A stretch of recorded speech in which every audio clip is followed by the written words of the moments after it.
Yes, hello everyone. That's it. It's worked. We are live, and for the first time this week, working live, I believe, on the YouTubes. Managed We're to get live. that working. We're live on YouTube. Yeah. Outstanding. I feel like I'm world famous now. Isn't that where famous people are? Yeah, apparently. That's where a lot of famous people are. I tuned into something the other day on YouTube, and there was like literally tens of thousands of people watching. I was like, oh, they're not even doing anything. The internet's weird, man. It is. It is indeed. My wife's playing World of Warcraft at the minute. She's just up by which I mean she is literally currently playing World of Warcraft. And she said it's whether it's because she's of an age, and the fact that she hasn't played World of Warcraft for a little while, but she was just on a looking for raid group. Do you know what that is? Yeah. Right. Okay. So she was just looking for raid. She just joined a random raid group, and the guy was like, "Oh yeah, just so you guys know, I'm streaming this on Twitch." And it's like, that's really weird that you can be sat in the comfort of your own house playing your game that you've been playing for 10 years, and now somebody has put you online. You know? Yeah. Without like asking. Yeah, that's odd. Yeah, the internet, man, it's weird. It is indeed. Anyway, I should probably say hello, everyone. It's just gone 8 o'clock. It's episode 53 of the Piett Society this week, and we're going to be taking a look at some of the weirdest news stories from the last week. I am Albert Galpin, and this is Darren Saunders, and there's the two of us this week on the Piett Society. And if you want to get involved in the show, you can. We are, like I said, we were just saying that we were streaming on YouTube for the first time tonight. So we are on Facebook, Periscope, YouTube, Twitch. So whichever way you're watching, you can check the comments. And I have posted a link where you can come and join the show if you wish. So if you think, no, I disagree with something you're saying, or I've got an opinion on that, click the link, come, put your name in, turn your camera on. You don't even have to turn your camera on, actually, as long as you've got a mic. Come and jump on the show. Tell us, join us, discuss the news with us if you would like. We are here to listen and to mock. I mean to agree wholeheartedly with everything you say. Mercilessly agree with you. Yes. Yes, mercilessly agree with you, absolutely. Do you remember a time when people didn't all have opinions? Yeah, it was good, wasn't it? Yeah, it was good, wasn't it? Those are nice times. Kitty just said to us this afternoon, she's like, oh, I've just remembered it's the US election today. If we wake up in the morning and Trump's won, can we have pizza for tea tomorrow? It's like, yes, we can have a pizza delivered if you. Do you know, it's going to make you feel better about it, then sure. After our election last December, we woke up the next morning genuinely depressed, and Haley said to me, "Can we move to Greece?" And it wasn't oh, do you know what? I'm sick and tired of all this. I want to go somewhere where it's nice. It's like, it was a genuine plea. Can we move to Greece? Which is a little more extreme than getting a pizza. Yeah. Well, after 2016, we looked into moving to Canada. Yeah, that's a few options. That's run through my mind. Family out there. So the Netherlands are currently at the top of my list. Oh, nice. Very much in the mood for moving to Holland. So I want to start this week with some positivity. We started this a few weeks ago. Life is good. We want to tell you about some interesting things we've come across, some of the good stuff we've enjoyed recently, and we want people to tell us what they've enjoyed recently or any funny stories they've had, something that's going to make us smile at this current time when there's not really that much to smile about. So it's called Life is Good. So if you've got anything, drop us a comment, jump on the show, whatever it might be, let us know. So with that said, did you have anything in particular you wanted to say today, Darren? As ever, my Life is Good segment always seems to revolve around favorite movies of mine that I've introduced my kid to. Because I'm a responsible and awesome dad to a 16-year-old, I'm now showing him all my favorite 18-rated movies. Not those kind of 18-rated movies. I do draw limits. This week's was 28 Days Later. Oh, cool. which, given that Halloween landed on Saturday night, figured it was probably a good shout to turn the lights off and watch 28 Days Later. I did, of course, have to explain to him that it's not a zombie movie. It's an infected movie. They're not zombies. They're not dead. Zombies don't run. Don't even come at me about World War Z. I won't get into a discussion on that movie. But anyway, yeah, 28 Days Later is still great. Although, I was thinking about it, it's Danny Boyle, right? Yeah, I think so. Yeah, it's Danny Boyle. And it was 2002, I think it was. So that came, 5-6 years after Trainspotting. Mm. And yet it looks like it has about a quarter of the budget. Yeah. It's really strange how much. I don't remember it looking like a TV movie the way it does. No, But yeah, I don't either. I mean, it's worth picking it back up. It's worth going and rewatching it again because it does still stand up. It's still a cracking movie, genuinely creepy in places and really unsettling. Yeah. The themes beyond the fact that you've got all these infected, rage-filled people trying to bite you open. The themes of you've got Brendan Gleeson's character who literally he just wants to keep his daughter safe. You've got Christopher Eccleston's character who's doing what he can to keep his troops' morale up so that they can keep fighting, and it's like it's a really interesting film to watch. I mean, over and above the whole infected pandemic thing, it's the themes of it have stood up very well and are just as relevant now as I think they were. In fact, more so than they were 20 years ago. Yeah. No, yeah, good point. I might have to watch that again sometime soon. It's been a while since I've seen that. It's a good film. I do like that one. We watched last night. We watched Tolkien. Oh yeah, the biopic about Tolkien and Nicholas Hoult. That's the one. It was pretty good. Quite enjoyed that. It's quite well done. Obviously, it kind of jumps time frames back and forth a little bit.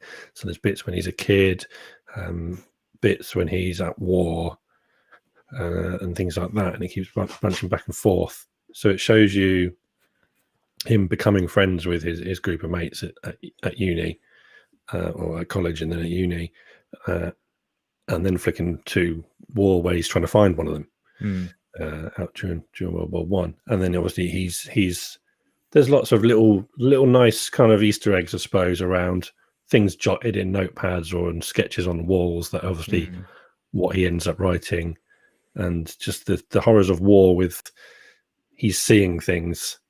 Like he's clearly seeing like a dragon at one point when there's the Germans with flamethrowers coming into the trenches. He sees it initially as a dragon and things like that. So I thought it was it was pretty decent.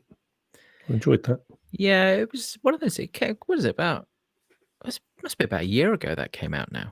Yeah, about a year or so. Yeah, 2 years. I remember Mark Kermode reviewing it, and he said it was fine.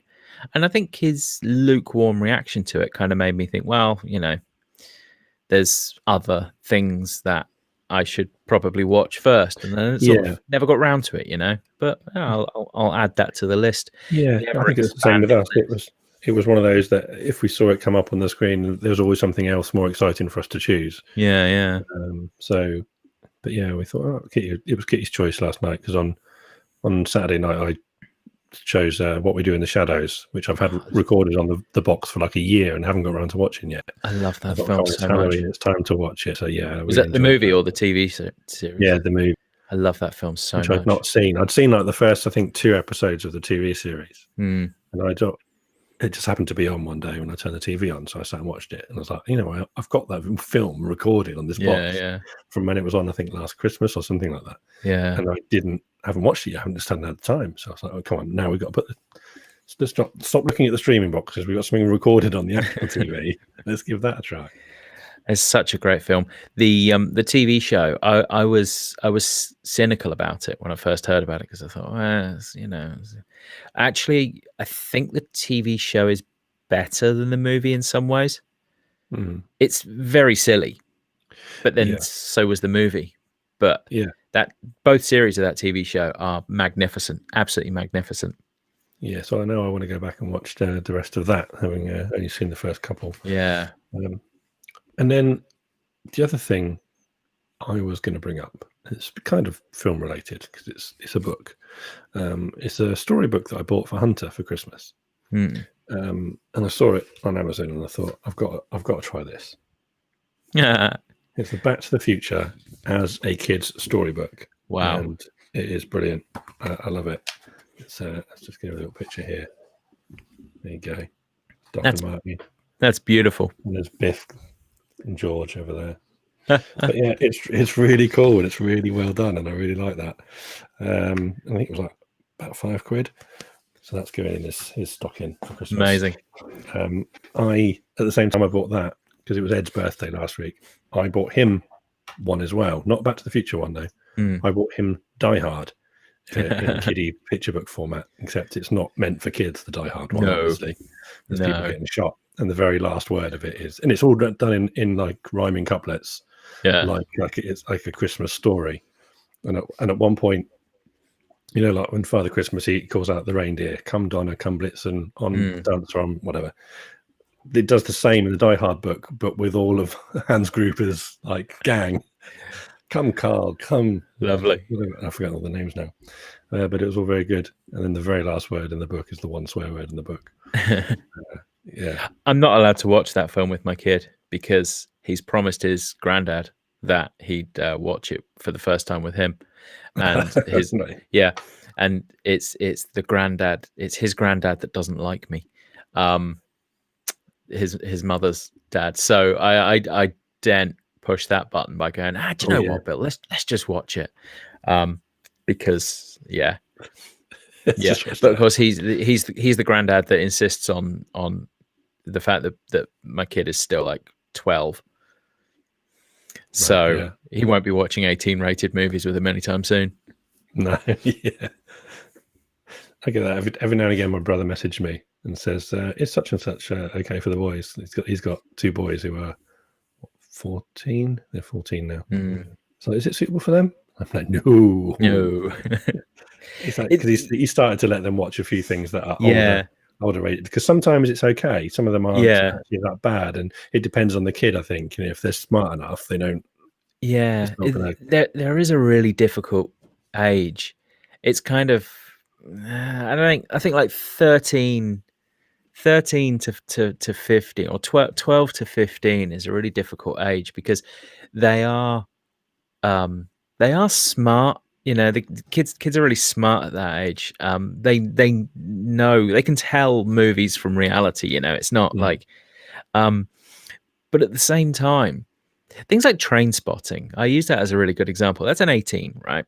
And I just put it down to fact, it's an 18 because of the quite extended drug use scenes in it, and the language, and there's a lot of violence and whatnot.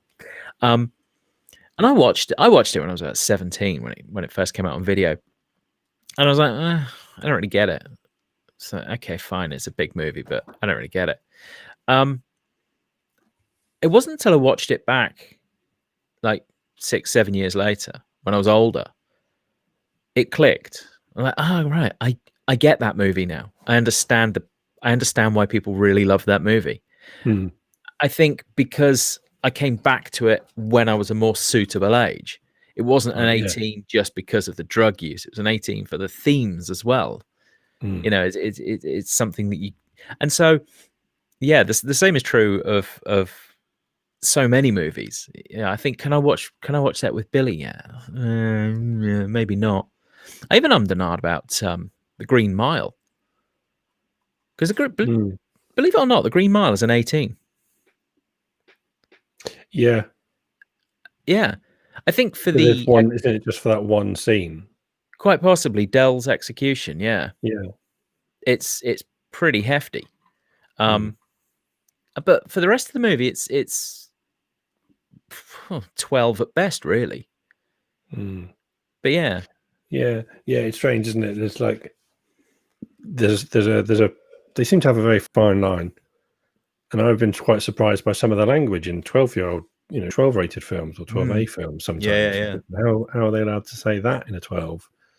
But yet sometimes it's the opposite. The film could be a PG, with the exception of one little thing, which makes it higher rated, and the director's like, no, we're not cutting that out. We're leaving that in. It must be a minefield to deal with as a filmmaker. Yeah, as a parent, it's quite difficult, but you'll find it a lot easier because you live with his mum. Yes. For me, I always had imagine that being much harder. Well, yeah, there was always that sense because his mum tends to treat him like he's much younger than he really is, and I tend to treat him like he's a bit older than he really is, I guess. Yeah. And so there is always this bit in the back of my mind that's like, on the one hand, I don't care whether it annoys her, but on the other hand, I can't be bothered with the aggro. But I'll watch the movie with him anyway. You've got to pick your battles. That's how I have to work things out with Hunter. Yeah. It's like he there are a number of things that he could throw a tantrum over. I've got to pick which one I want to stand my ground on. Yeah. And if it's he doesn't want that sweet, he wants that one or whatever. Okay, I'm not, whatever. You have whichever one you want. Which juice do you want? I don't care. I'm not arguing with you that, but I will, when it comes to bedtime or something else. That one I'm willing to stand behind. Actually, I will say, in parenting tips, new feature on Dead Piett Society, parenting tips. It was something that Bill's teacher said to us when he was, I don't know, 6 or something. He was in little school. He was a tiny little kid. He was always difficult at school. He'd kick off if he was doing something he didn't want to do. And he was a nightmare, actually. He got kicked out of several schools.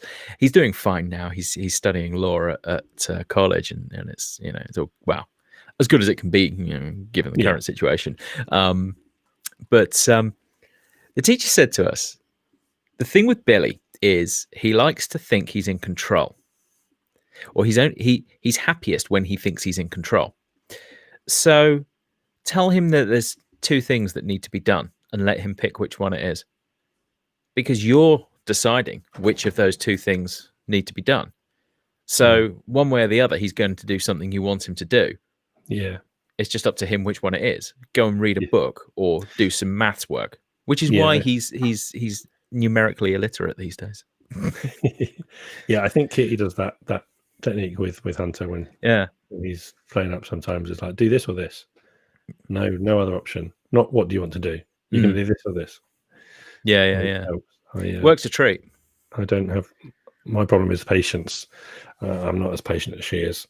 That's something I've got to work on. Yeah, likewise. As a parent. So, there we go. Some parenting tips. It gets much easier when they're 16 and you barely see them. Yeah. This is the thing. Part of me is like, I look forward to when he's a bit older and he understands a bit more. But at the same time, I don't want to waste time away when he's so cuddly. Because I know that's going to stop at some point.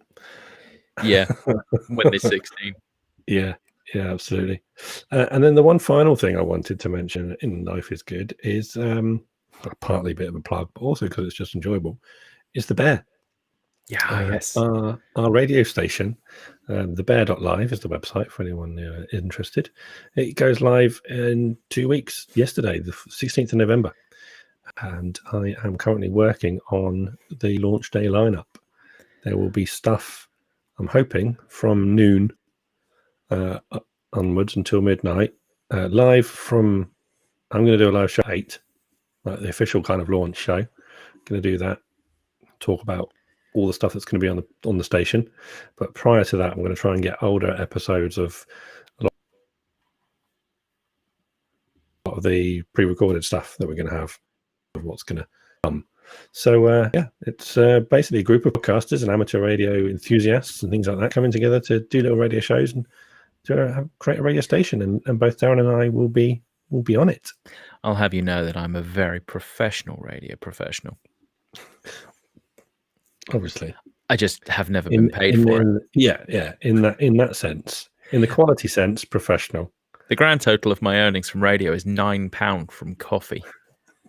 So that's nice. That's good work. And how much is my student loan? Yeah. I think I've still got about 13 grand of that to pay off.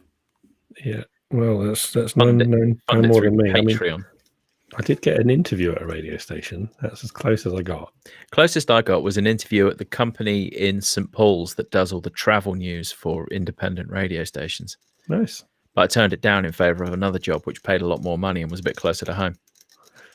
I'm glad I took that, to be fair. Yeah, understandable. I once, when I was at university, one of my friends, Fraser, who's actually now a station manager himself of a radio station, a public access station in New Zealand, he got a job with Key 103 in Manchester. Manchester, yeah. Doing promotional stuff. And so he roped in a few more students, a gang of us, to go and do some promo stuff with him a couple of times, by which he'd pick us up in his car, drive us to Manchester, where we'd all get in the Key 103 branded Hondas and drive somewhere, hand out leaflets. And I was the driver of one of the cars because I actually had a license, unlike most of them. So we got in the car, about three or four of us, got in the car. We went to Liverpool. We drove to Liverpool, got out in the shopping centre, started handing out leaflets for some competition, getting people signed up interested in some competition they were running the following week. Then got back to the car park and found that I'd managed to lock the keys in the car. Right. So that was fun. Fraser had to come from Manchester go back to the station, get the spare key, drive to Liverpool, so that we'd been stood in the car park in the cold for a couple of hours by that point, so that we could get back in there, drive all the way back to Manchester, then get everything back to the station, then get back in Fraser's car and drive back to Warrington, where we were at uni. Which is why you don't work for Key 103. Yeah, which is why I didn't do any promo work for Key 103 again after that. To be fair, promo work is my absolute nightmare. Yeah. I did some work experience on Radio Hampshire. That's what I was trying to remember the name of it the other day. Radio Hampshire used to come out of St Mary's Stadium in Southampton there. I was an intern in the modern parlance there for a year, and I was there when Bon Jovi played the stadium, and I had to go out that morning around the stadium and get some Vox Pops from lunatic Bon Jovi fans that had been camped out for a couple of days, and I hated it. Although at least that was fun because you were dealing with people who, well, let's be honest, drunk at 10 o'clock in the morning. So, and they were excited to be there. Then they'd ask me to go up to the high street and get Vox Pops from people on current news stories. And I'd get like three people going in the microphone, like, oh, okay, that's enough then. And I'll walk back to the station. And I'm like, sorry, no one wanted to talk to me. I hated it. Absolutely hated it. I hate doing that kind of stuff. I forced myself to do something like that. I had an idea for the podcast, and I wanted to go out and do it and ask people random questions to turn it into a feature. And I went up Shirley Precinct, half decent answers and a few clips, and I thought that'll do. I was too nervous to approach most people, and when I got back and listened to it, it was all completely and tosh and unusable. Too much, tapping of the microphone and everything else was never done it again. I can think of nothing worse than thrusting a microphone in someone's face and saying, give me an answer to this question that you haven't had a chance to think about. No. Hate being put on the spot. Kind of thing. Absolutely. One of the things I chickened out of doing was I was going to go up to people and ask them. I was going to try and ask them, what is the most convoluted question anyone's ever stopped you in the street to ask you for a podcast that you've probably never heard before? Just to see what they would respond with. But I chickened out and I didn't do it to anyone. Mostly you'd have been sworn at, I suspect. Yeah, I expect so. Especially if you'd gone up Shirley High Street. Yeah. It's not the most friendly of places to go to sometimes. Certainly not that end of Shirley High Street. I think you know the end I mean as well. The top end of the mutant mile, as it is known. Yeah, so that was we've gone slightly off here, but we were talking about the Bear. Yes, the Bear. Sorry. We're going to start. This is what we do on this podcast. We go off on tangents all the time. It's absolutely fine. It's not a problem. That launches on the 16th of November. Check it out, thebear.live. We actually have our own Android app, which you can download in the Google Play Store. So if you have an Android device, you can download that and listen to us there. I'm going to go and buy a Samsung S20. Other Android phones are probably available. I don't know. I use an iPhone and have done since 2009. Yeah, same. But I'm going to go out and buy a flagship Samsung, Huawei. Who else makes Android phones? I don't care anymore. I'm going to buy Google. flagships of all of them so that I can install the app. Nice. I'm tempted to go into the store and do some, into phone shops, maybe after lockdown, pre-Christmas, and just pre-install it on Solid choice. all the demo ones. Solid choice. See if we can do that. Yeah, but it's made by the people who do our streaming service. So I've had no input other than give them the graphics, and away they go, and they just add it to their template, I guess.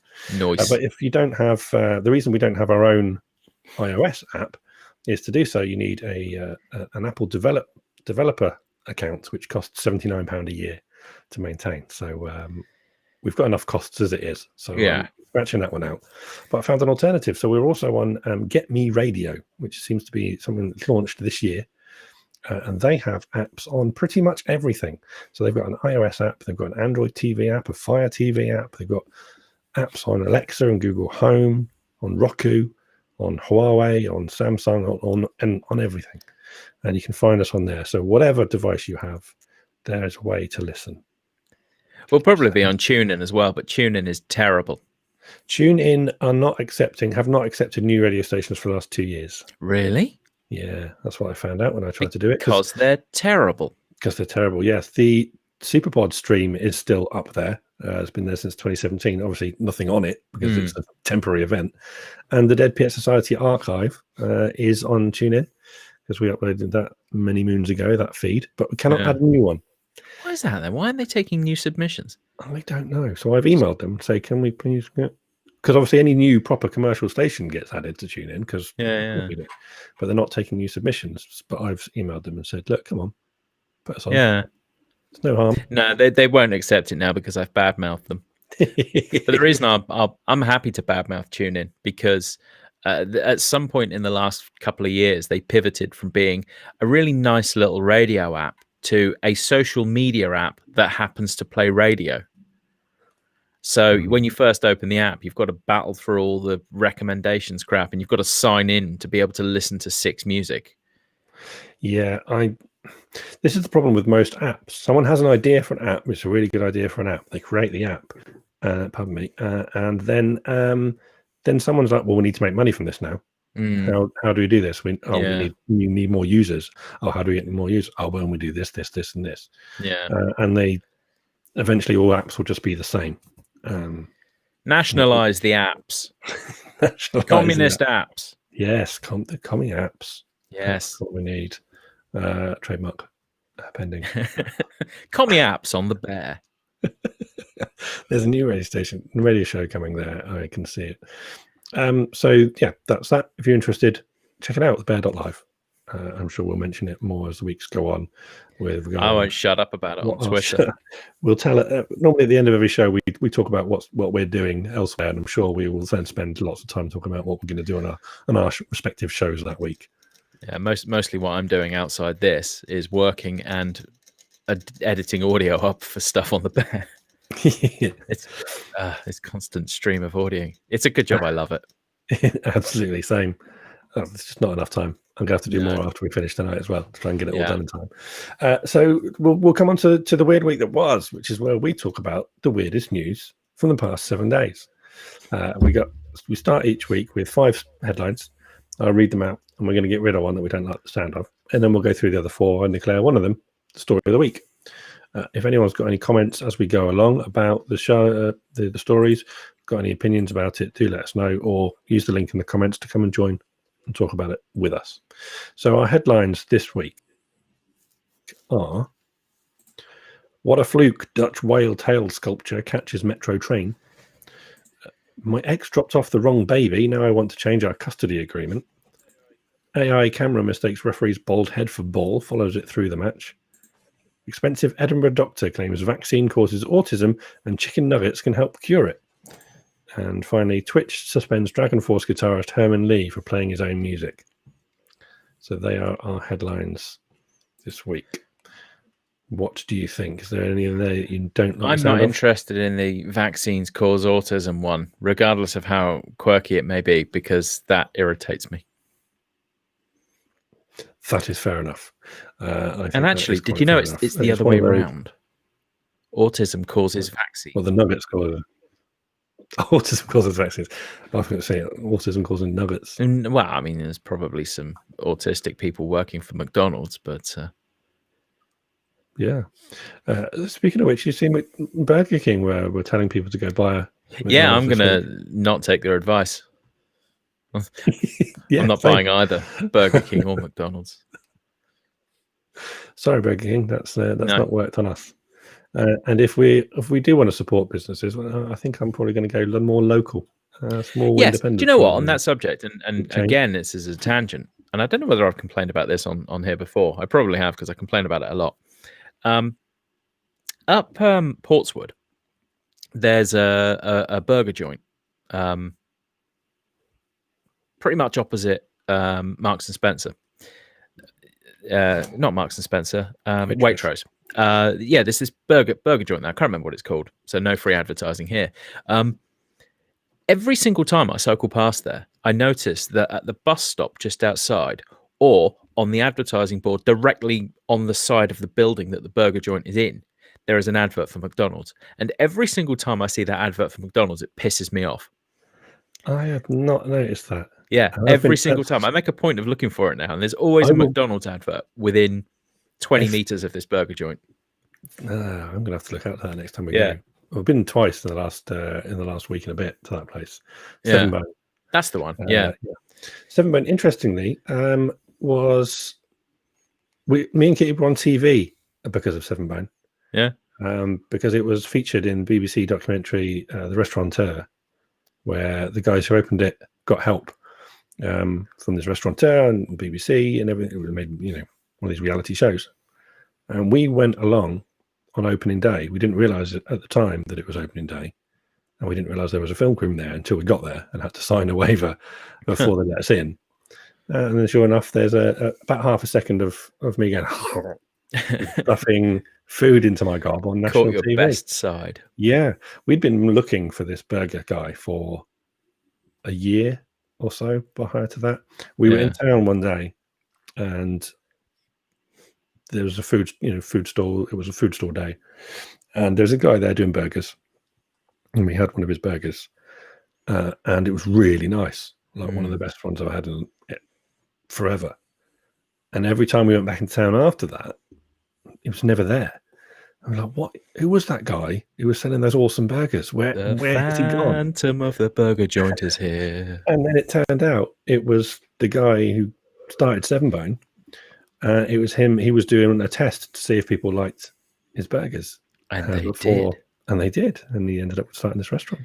Well, I know who to approach for advertising. I'll even offer it to him for free in payment in kind. I'll be putting Seven Bone branding all around my show as long as I can get a free burger out of him once a week. Oh, yeah, that'll be good. Yeah. Right. So enough about burgers. Sorry. I'm not going to talk about the nugget story, which is how we got onto that. What nugget story would that be? No, there isn't one. We do not talk about it. We have dispatched it to the beyond. But there are 4 other stories we're going to talk about, starting with this bad boy. This version of it is an AP News. What a fluke. Dutch whale tail sculpture catches metro train. And there it is. Held up by the tail of a whale. Even get my words out the wrong way around. So this was in Holland. This was just yesterday. Sorry, can I just say we've just had a comment from Louis Leto saying the Magic Burger Man of Main Street, and I want that to be a movie. Yes. Or at least I'm going to write that script. It's going to be a radio play for the bear. The Magic Burger Man of Main Street. Yeah, we're having that. Thank you very much. So yes, this story. The driver of a metro train escaped injury at the front carriage ran through the end of an elevated section of rails and was caught a sculpture of a whale's tail near the Dutch port city of Rotterdam. The train was left perched upon one of 2 tail fins known as flukes, several meters above the ground. Fluke being quite a good choice of word in this instance. It created just locally, the authorities urged sightseers to stay away, saying that coronavirus restrictions were in force. Even so, some were there at the scene late Monday morning as engineers tried to work out how to stabilize and then remove the train amid strengthening winds. A team of experts is investigating how we can make it safe and get it down. The architect who designed the sculpture told Dutch broadcaster RTL it was pleased it was likely to have saved the life of the driver. I'm surprised it's so strong, he said. If plastic had been standing for 20 years, you don't expect it to hold a metro carriage. Plastic?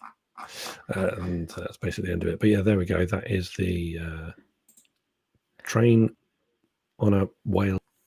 That deserves to stay there. That's a beautiful piece of sculpture now. That's even more beautiful. That should just be how it is now. I'm sure they can figure out some scaffolding or something. I can knock up some steel posts for them if they want. Oh yeah, I'm sure. I'll do that for free with steel stolen from work. Why is it not zooming in? Oh God, I'm trying to zoom in so I can see it better on that picture, but it's not working. So yeah, that's the first story. It's quite remarkable. I mean, it's quite lucky that it was there and it was the right height.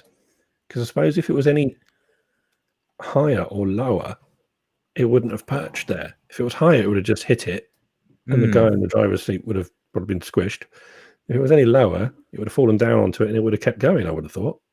Alternative, if it was higher, it could have ended up being like speed and it would have taken off. Oh, yeah. Yeah, that would have been exciting for a few moments, less so in the aftermath. Yeah. Yeah, less so if you were the driver, I would have thought. Could you imagine being on that? How many people were on there? Did it say in the story? How many people were aboard? I can't see it now. Because you can't imagine that, can you? No, not at all. I mean, I've seen. It just mentions the driver. It doesn't mention anyone else being on there. Which is, but yeah, I can't. If anyone was on it, they needed new pants. Can you imagine if you were just in the second carriage and you probably might not have even realised there was anything wrong? Yeah. Or you'd be cursing the driver for overshooting the platform. God, how am I going to get off? I'm late for work. Well, yeah, that's a good point. How do they get him? I mean, the driver's up there. How'd they get him down? Did he just walk through into the second carriage and stroll along? You just walk through, wouldn't you? Yeah, close enough.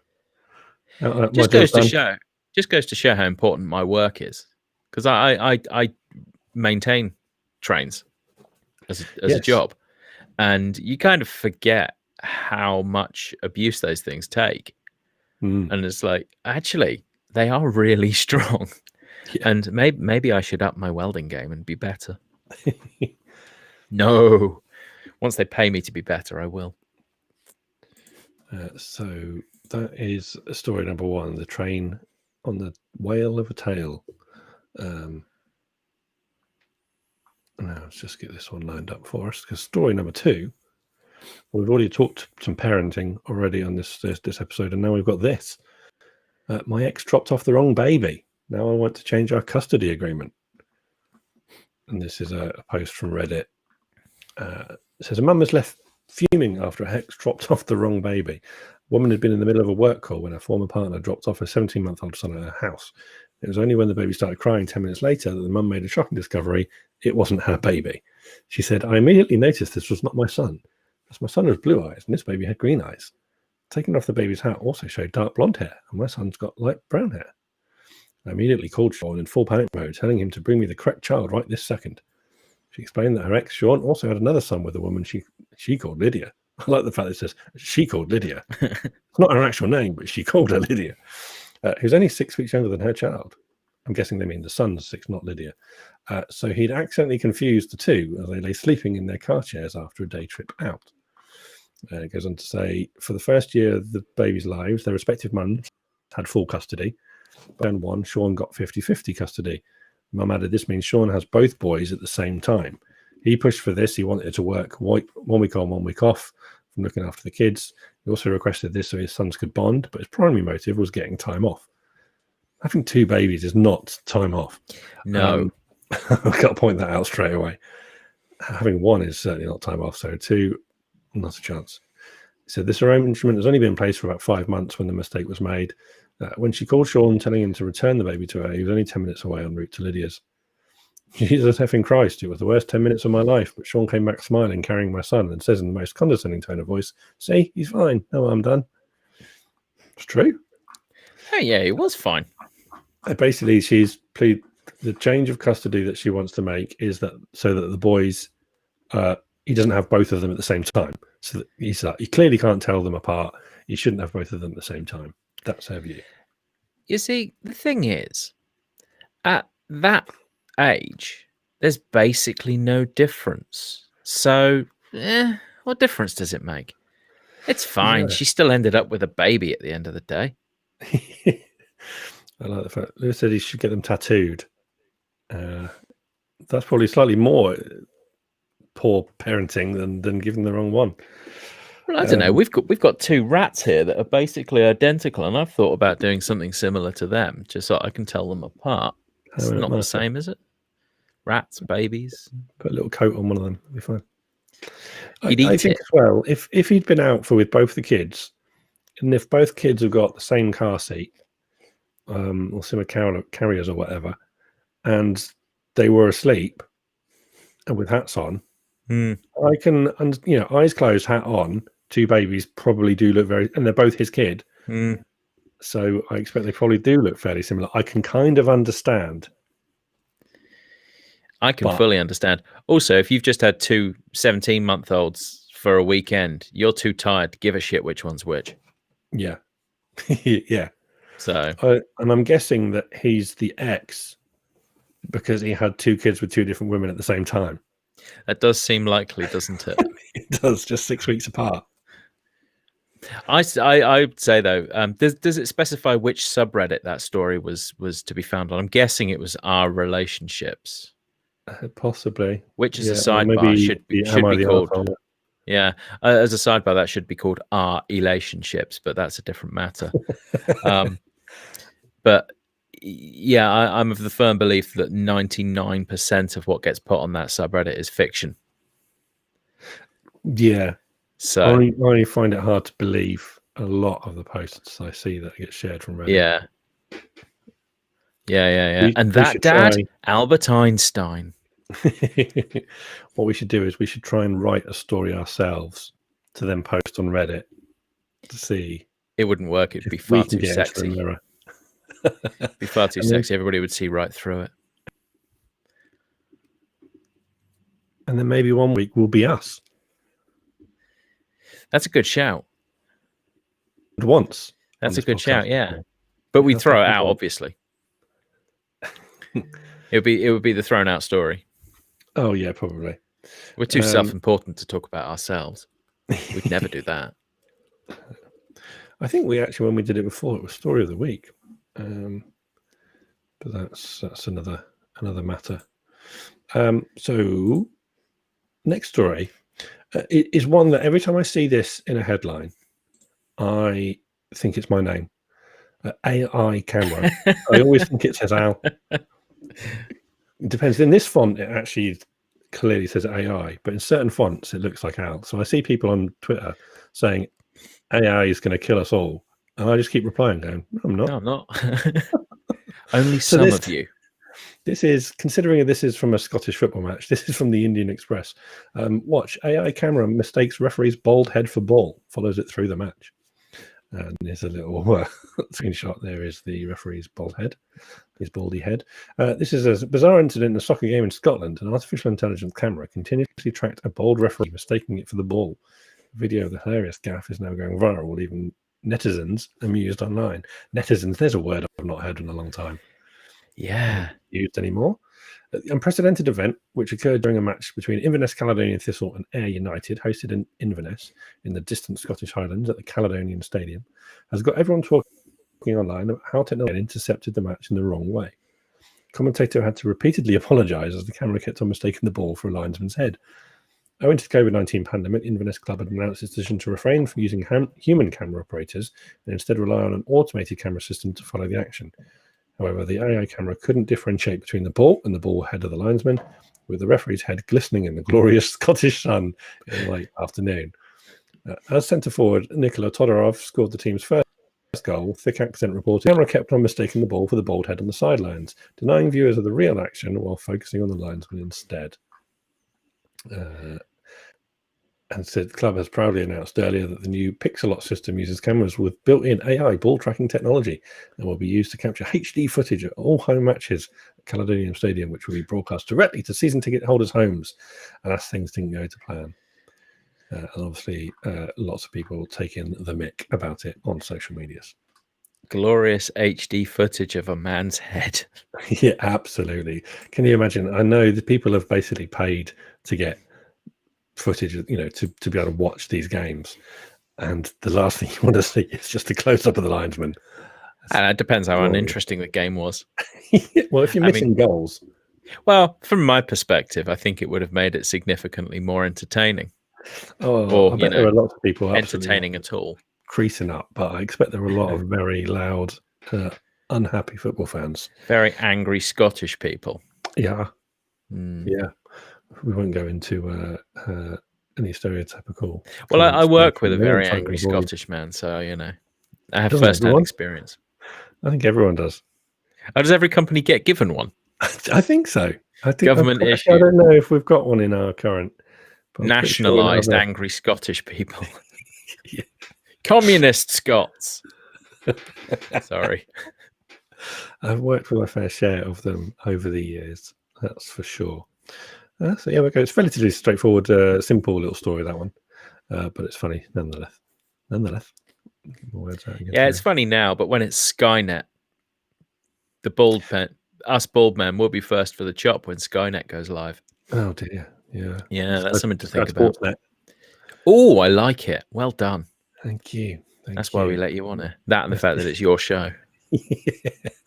Yeah, I'm trying to get other people on because I can't do it on my own. I really need to come up with a format I can do on my own. Not so that I can get rid of you, but so that I can do something else. Because it'll come in handy when I do the radio show. Okay, and this last one is a story in Happy Mag, which is a nice name. I like that. And it's Twitch suspends Dragon Force guitarist Herman Lee for playing his own music. And there is Herman Lee looking a bit confused. It says Twitch is with its comically oversized takedown hammer, smashing thousands of channel. Herman Lee is hardly where this starts or ends, for their unsanctioned use of copyrighted music under the auspices of the Digital Millennium Copyright Act, DMCA. Now its wrath has been seemingly misapplied to a well-known artist, guitarist Herman Lee of Dragon Force, who has shifted his streaming activities over to the band's YouTube channel. Lee has been a major supporter of music streaming on Twitch, going so far as to give fellow streamers blanket permission to reproduce any of their songs without fear of DMCA-fueled repercussions. He himself is or was a frequent Twitch streamer, where he'd often be found shredding on his guitar, playing games, and chatting with fellow musicians, amongst other things. While Twitch has not revealed any official reason for the suspension of Lee's channel, plenty of industry commentators have naturally suspected that it's fallen victim to the merciless automated DMCA takedown system, which offers creators no means of disputing or appealing bans to save their content. Excuse me. Yeah, so they are pretty harsh with the ban hammer over at Twitch. It's a really strange situation that we find ourselves in with the internet, and I remember the good old days of the internet, which were terrible. Really, every era of the internet has been terrible. But back in the day, where you could get away with pretty much anything online, but nowadays. I posted a tweet, it was about 6 months ago, when, I don't know, have you ever seen Ava DuVernay's documentary about the 13th Amendment? 13, it's called. Yeah, we watched that recently. Yeah, Netflix put it up on YouTube for free. Anyone can go and watch it on YouTube. And I posted a link to it on Twitter because, you know, it's a very good documentary. It's a very important documentary. And, you know, it's on YouTube for free. Yeah. I got a takedown notice from Twitter. Somebody had, and I did a little tiny bit of digging into who it was, and it was a company that deals in licensing and policing licensing agreements and such on the internet.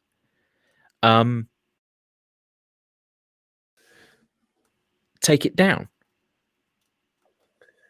Oh, did we just go fall off air or something? I think I lost connection at this end. So Ah. apologies if we disappeared for a moment.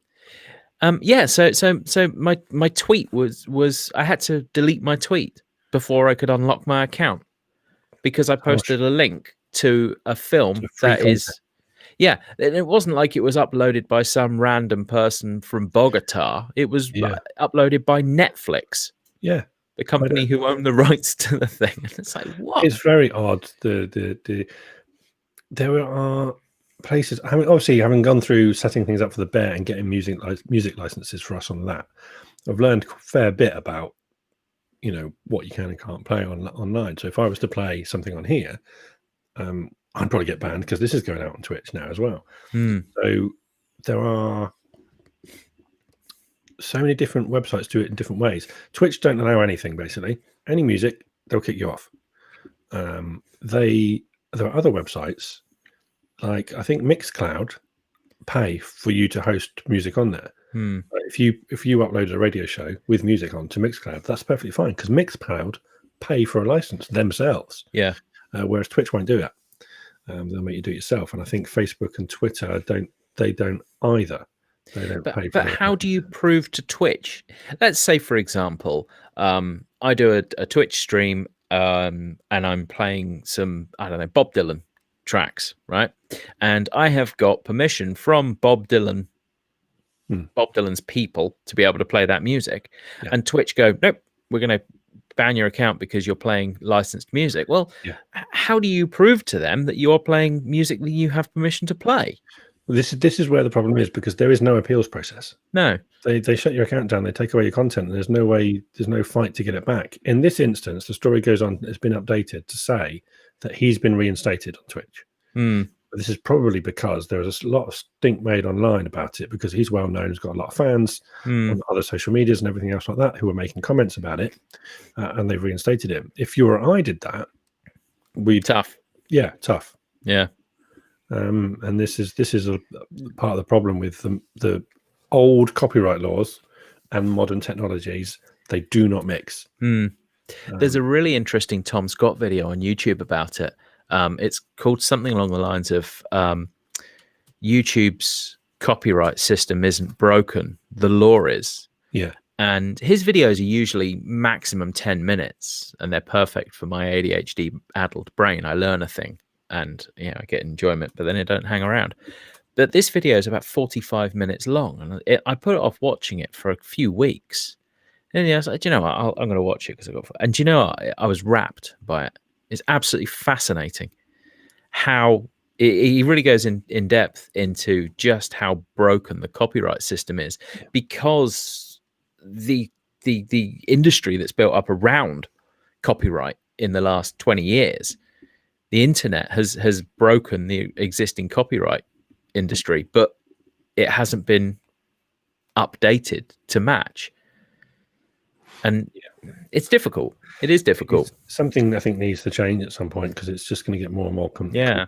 I've seen a couple of guys who make videos on YouTube. Sometimes they'll teach you how to play a song. Sometimes it gets taken down. Sometimes it doesn't. Yeah. Or sometimes it'll just get demonetized and it's their most popular video and they can't make money off it anymore. And there was one guy who did a performance of his own instrumental piece of music, put it out there on YouTube, and then got a takedown notice from YouTube saying he'd copied someone else. And what it was that someone else had taken his music, added vocals to it, and then re-uploaded it onto YouTube, told YouTube that they were the original. This guy's ripped us off. And amazing. We got it taken down. Amazing. He had to fight tooth and nail to prove that it was the other way around. So, it's a messed up system. It's similar to that, but the other way around. There was a story on BBC a couple of years back on the Untold podcast of somebody who he put some they put some music up on YouTube. Their own music. I think it was a band that put up their own music on YouTube, and they got a call out of the blue from, I think it was Jay-Z's people, asking if it was all right to use a sample of their track on one of his songs. And the song ended up winning a Grammy. Ah. Yeah. You imagine that. You just put your own random shit up on YouTube, and the next thing you know, it's involved in a Grammy-winning song. That's gotta mess with your head, hasn't it? Yeah. Weird. Yeah. Pretty cool, though. It's pretty cool. Yeah. The wonderful world of music and copyright and what have you. It's a mad old world. Isn't it just? The mad world of copyright.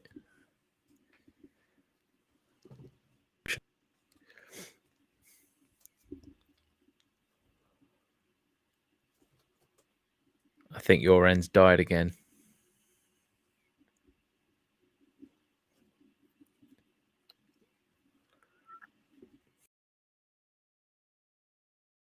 What do you mean log in?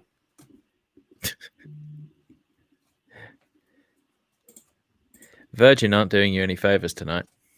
They're not. No. What's happening? I can't see any of my chat. It says log in. I've got to log back into Restream whilst broadcasting. That's quite fancy. There we go. I'm back in. Hey. I did a speed test before I came on just to see whether I could be asked to get my Ethernet cable out and plug in. Oh yeah, this is the thing. Last week, and I mentioned it on the show, that I'd ordered a USB-C Ethernet cable, and it came during the show last week. Right.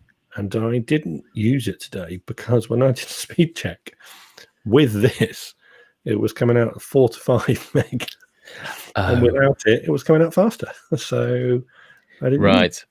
We learned the other day that of the 4 Ethernet sockets on the Virgin router, one of them is gigabit. The others are much, much slower. Oh. Fortunately for my wife, the gigabit socket is plugged into her PC, which means that down here in the living room, on the end of about 40 foot of Ethernet extension cable, the socket that we've got down here is running at not gigabit speeds. The problem I have here in this room is that the hub is downstairs in the living room, which is under our bedroom, the other side of that wall. So when I was in our bedroom last week, I got really good speeds because I was sat basically directly above it. And because the house is quite long, I've then got a range extender in the kitchen, which is downstairs just the other side of here. So I'm directly in between the two. In the dead spot. So, and I think it sometimes flicks between. It right. tries to get to one, then the other. And even though they've got the same name and everything like that, it sometimes causes problems being here. And because I sit here for work, I sit with a wired connection because they tell me that I have to for my VPN to work and everything like that. So I've got one of those that you plug into the extender that goes through the electric cables, except obviously it goes in downstairs and comes out upstairs on an extension cable. It's the only way to do it in the house, unfortunately. So it works. It just works slowly. Yeah. So it goes in one end, one socket at quite 200 megabytes. Yeah. It comes out the other end at 4 or 5. Amazing. But that's see if you weren't a schoolboy, if you were a proper grown man like me, you'd ask Virgin to put the router on the landing. And then I've put one of them little shelves that you can get from IKEA up high on the landing. So our router is almost exactly in the middle of our house, as high as I can get it. And we have no connection issues. What I am half tempted to do is get a really long Ethernet connector because it used to have Sky here, I think. And then when Virgin come and install, when they install cable, they refuse to use the same holes that were in the wall from somebody else. They have to drill a new hole. That's what the guy. I could make a comment about that, but I'm going to keep my puerile thoughts to myself. I am really tempted to take an Ethernet connection cable out through that hole to the outside, because in this room, which is what used to be a kid's room before we moved in, there is a hole here where they used to have a skybox in the kids' room. Yeah, so I could run an Ethernet cable all the way around outside the house and back in. Be a damn sight quicker. It would. It's just messy. Because I think I'd have to drill the hole a bit bigger to get the cable through. But it might be long term, might be more, especially because in quite an exciting development, Hunter currently has the box room at the back, really small bedroom. that used to be we used to put the computer in there before he came along. I used to work in, and it's got a day bed in it. And Hunt's almost getting to the stage where he's almost too big for the cot bed he's got in his room, in that room. I've convinced Kitty that basically New Year, once Christmas and everything else is out of the way, we're going to move him in here. We'll repaint this, get new carpet, and he can move in here and have the day bed.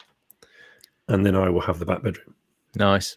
As an office / studio / whatever, but without doing any major changes in there. Yeah, and that's obviously then even further away from the router. So I might definitely need to run that cable all around the outside of the house. Yeah. So anyway, tech news here on. Kind of forgot that we were broadcasting. Unfortunately, yeah. I don't think anyone's watching, so it doesn't really matter anymore, does it? This is normally what we talk about after the show. There was me thinking that you know, with it just being the two of us, we'd actually keep it to time. Us being, you know, trained radio professionals. Yeah, turns out we're the problems, isn't it? We'll just give it to Lloyd. He can do it on his own. You'll keep it to time, I'm sure, minutes if that, because there's literally obviously no one to bounce off, nothing to talk about. So we've had our 4 stories today. Let's just recap the headlines, and then we can pick the favourite one. So we had what a fluke, Dutch whale tails. Number 2 was my ex dropped off the wrong baby. Now I want to change our custody agreement. Number 3 was the AI camera. The mistake to this one was that Twitch had suspended Dragon Force guitarist Herman Lee for playing his own music. So there we go. Have you got a favourite out of those? I think my favourite is the train. I did particularly like that one this week. Yeah. I must admit. The bald head football one is not as much of a story, and I think the whale tail is a good one.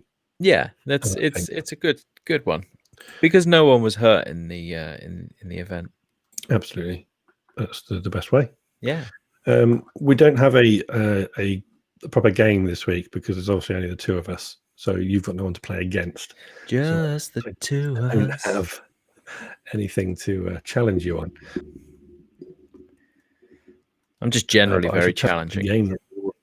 The game that we will play is called Hair or Chair. So look forward to that one. I am intrigued. And that's all I will say on that matter. So there we go. That brings us to the end of the show, basically. So thank you very much for those of you who've dipped in and out tonight, and to those of you who've left comments, or the one person who's left comments and the bot that's left a comment as well. Thank you for that. You can follow us on Facebook and Twitter, where we are at Dear Piett Sock.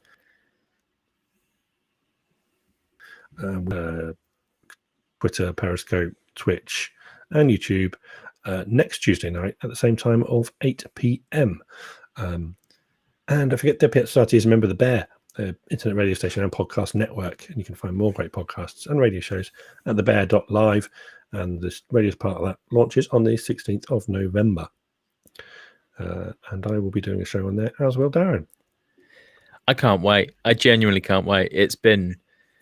I was trying to think when I last did a live radio broadcast, and I think it was 2008. No, it would have been 2010 before I finished uni. Yeah, I haven't done one in forever. It must be 20 years. I did technically do a radio show when I was working on Queen Mary, but it was only heard by about 7 guests in their bedrooms. Well, that's more than we perform to on a Tuesday night. So. That's very true, actually. Although we do perform to a far higher quality of listener here. People see us and everything. This is true. Fortunately for them, they couldn't see me when I was on Queen Mary, because I was doing it at it was live at 5. It was called, obviously 5 till 7, and I was already on the rum and coke by the time I started that. Nice. Best job I've ever had. That was traveling around the world drinking rum and coke. It was amazing. Didn't pay any tax either. Oh, very nice. That's the good bit of that. Yeah. International waters, baby. Oh yeah. Ooh. Right, so there we go. That brings us to the end of the show. Don't forget, check us out. Dead Piett Society. We'll be back next Tuesday, 8 o'clock. Listen to the Bear also. Thank you very much and good night all. We'll see you soon. Thank you and good